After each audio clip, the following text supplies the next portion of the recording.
Hello guys, welcome back to make studio. ISL 13ാം സീസണിലെ ആദ്യ പോരാട്ടത്തിനൊരുങ്ങി കേരള ബ്ലാസ്റ്റേഴ്സ്. കൊച്ചിയിലെ കലൂർ സ്റ്റേഡിയത്തിൽ മഞ്ഞപ്പടയ്ക്ക് മുൻപിൽ നടക്കാൻ പോകുന്ന ആദ്യ പോരാട്ടത്തിൽ പഞ്ചാബ് FC ബ്ലാസ്റ്റേഴ്സിൻ്റെ ആദ്യ എതിരാളികൾ. ISL 13ാം സീസണിൻ്റെ ഒരു മികച്ച തുടക്കം കുറിക്കാൻ കേരള ബ്ലാസ്റ്റേഴ്സ് ഇന്ന് വൈകിട്ട് ഇറങ്ങാൻ പോവുകയാണ്. വൈകിട്ട് 7 മണിക്ക് തുടങ്ങുന്ന പോരാട്ടത്തിൽ പഞ്ചാബാണ് ബ്ലാസ്റ്റേഴ്സിൻ്റെ ആദ്യ എതിരാളികൾ. ഇവാൻ വെക്കോമനോവിച്ച് സ്ഥാനമൊഴിഞ്ഞു പോയതിനു ശേഷം ആദ്യ കിരീടം ലക്ഷ്യമിട്ടിറങ്ങുന്ന കേരള ബ്ലാസ്റ്റേഴ്സ് നമുക്കറിയാം മൈക്കൽ സ്റ്റാരോയുടെ സംഘം ഇത്തവണ പഞ്ചാബിനെ വീഴ്ത്തിക്കൊണ്ട് തുടക്കം കുറിക്കാനുള്ള ശ്രമത്തിലാണ്. അതിനാൽ തന്നെ ആദ്യ മത്സരത്തിൽ പ്രധാനപ്പെട്ട താരങ്ങളെല്ലാം കളിക്കളത്തിലെത്താനുള്ള സാധ്യതയുണ്ട്. ആരൊക്കെയായിരിക്കും കേരള ബ്ലാസ്റ്റേഴ്സ് പഞ്ചാബ് FCക്കെതിരായിട്ടുള്ള മത്സരത്തിൽ പ്ലേയിങ് 11-ൽ കൊണ്ടുവരാൻ പോകുന്നത്? KBFC പ്ലേയിങ് 11 ഒരു പ്രോബബിൾ പ്ലേയിങ് 11-യുമായിട്ടാണ് ഇപ്പോൾ എത്തിയിട്ടുള്ളത്. വീഡിയോയിലേക്ക് പോകുന്നതിന് മുമ്പ് കൂടുതൽ കായിക വാർത്തകൾക്ക് വേണ്ടി ചാനലൊന്ന് സബ്സ്ക്രൈബ് ചെയ്തേക്കാം. അപ്പോൾ പഞ്ചാബിനെ നേരിടാൻ പോകുന്ന കേരള ബ്ലാസ്റ്റേഴ്സിൻ്റെ സാധ്യത 11 എന്ന് പരിശോധിക്കാം. നേരത്തെ പറഞ്ഞ പോലെ കലൂർ സ്റ്റേഡിയത്തിൽ വൈകിട്ടാണ് മത്സരം നടക്കാൻ പോകുന്നത്. ബ്ലാസ്റ്റേഴ്സിൻ്റെ ആദ്യ പോരാട്ടമാണ്.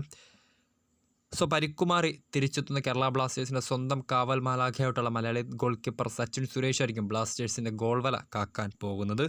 ഡിഫൻസിലേക്ക് വരുവാണെങ്കിൽ നമുക്കറിയാം മാർക്കോ ലെസ്കോവിച്ച് ഒഴിച്ചിട്ട് പോയ സ്ഥാനത്തേക്കാണ് ഇത്തവണ ഫ്രഞ്ച് സെൻറ്റർ ബാക്ക് ആയിട്ടുള്ള അലക്സാണ്ടർ കോഫിനെ കേരള ബ്ലാസ്റ്റേഴ്സ് കൊണ്ടുവന്നു. ഇന്നത്തെ മത്സരത്തിൽ മിലോസ് ഡ്രിൻസിച്ചിന് പകരം അലക്സാണ്ടർ കോയഫ് 11-ൽ സ്റ്റാർട്ട് ചെയ്യാനുള്ള സാധ്യതയുണ്ട്. പ്രീതം കോട്ടാലിനൊപ്പം അലക്സാണ്ടർ കോയഫ് ആയിരിക്കും ബ്ലാസ്റ്റേഴ്സിൻ്റെ സെൻറ്റർ ബാക്ക് പൊസിഷനിൽ കളിക്കാൻ പോകുന്നത്. അതോടൊപ്പം തന്നെ ലെഫ്റ്റ് വിങ് ബാക്കായിട്ട് കഴിഞ്ഞ സീസണിൽ കേരള ബ്ലാസ്റ്റേഴ്സ് ഗോവയിൽ നിന്ന് കൊണ്ടുവന്ന ഐബാൻ ഡോഗ്ലിങ്ങും അതോടൊപ്പം തന്നെ റൈറ്റ് വിങ് ബാക്കായിട്ട് നവോച്ച സിംഗുമായിരിക്കും ഇറങ്ങാൻ പോകുന്നത്.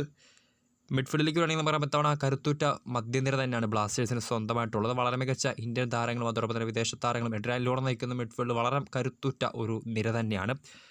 നേരത്തെ പറഞ്ഞ കേരള ബ്ലാസ്റ്റേഴ്സിൻ്റെ പുതിയ പരിശീലകനായിട്ടുള്ള മൈക്കൽ സ്റ്റാരോയുടെ ഇഷ്ട ഫോർമേഷൻ 4-3-3 ആണ്. അതിനാൽ തന്നെ 4-3-3 ശൈലിയിൽ കളിക്കുന്ന കേരള ബ്ലാസ്റ്റേഴ്സിൻ്റെ മധ്യനിരയിൽ അണിനിരക്കാൻ പോകുന്ന 3 പ്രധാനപ്പെട്ട താരങ്ങൾ ഒരു ഇന്ത്യൻ മിഡ്ഫീൽഡ് തന്നെയായിരിക്കും കേരള ബ്ലാസ്റ്റേഴ്സ് അണിനിരക്കാൻ പോകുന്നത്. മലയാളി താരങ്ങളായിട്ടുള്ള വിപിൻ മോഹനും അതോടൊപ്പം തന്നെ രാഹുൽ KPക്ക് പുറമെ ഫ്രെഡി ലാലമാവയും കേരള ബ്ലാസ്റ്റേഴ്സിൻ്റെ മധ്യനിരയിൽ അണിനിരന്നേക്കും. അങ്ങനെയാണെങ്കിൽ മുന്നേറ്റ നിരയിൽ അണിനിരക്കാൻ പോകുന്ന മൂവർ സംഘം കേരള ബ്ലാസ്റ്റേഴ്സിൻ്റെ സ്വന്തം നായകൻ എഡ്രിയാൻ ലൂണയ്ക്കൊപ്പം ബ്ലാസ്റ്റേഴ്സിൻ്റെ പുതിയ മൊറോക്കൻ കരുത്തായിട്ടുള്ള നൊഹാസ് സദോയും സ്റ്റാർട്ട് ചെയ്യും. ഇരുവർക്കും പുറമെ ബ്ലാസ്റ്റേഴ്സിൻ്റെ പുതിയ സൈനിങ് ആയിട്ടുള്ള സ്പാനിഷ് സ്ട്രൈക്കർ ജേസസ് ജിമിനസും ആ ഒരു അറ്റാക്കിംഗ് ട്രയോയിലേക്ക് വരുന്നതായിരിക്കും. അങ്ങനെയാണെങ്കിൽ ബ്ലാസ്റ്റേഴ്സിൻ്റെ ഖാന സ്ട്രൈക്കർ ക്വാമി പെപ്ര സബ്സ്റ്റിറ്റ്യൂട്ട് ബെഞ്ചിൽ സബ്ബായിട്ടായിരിക്കും തിരികെ കളത്തിലേക്ക് എത്താൻ പോകും. ഇതാണ് കേരള ബ്ലാസ്റ്റേഴ്സിൻ്റെ ആദ്യ മത്സരത്തിൽ പഞ്ചാബിനെ നേരിടാനിറങ്ങുമ്പോൾ ഉള്ള സാധ്യത 11.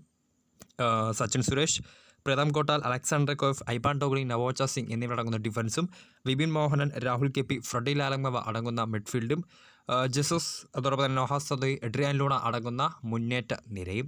വീഡിയോ ഇഷ്ടപ്പെട്ടാൽ ലൈക്ക് ചെയ്യുക, ഷെയർ ചെയ്യുക. കൂടുതൽ വാർത്തകൾക്കായി ചാനൽ സബ്സ്ക്രൈബ് ചെയ്യുക.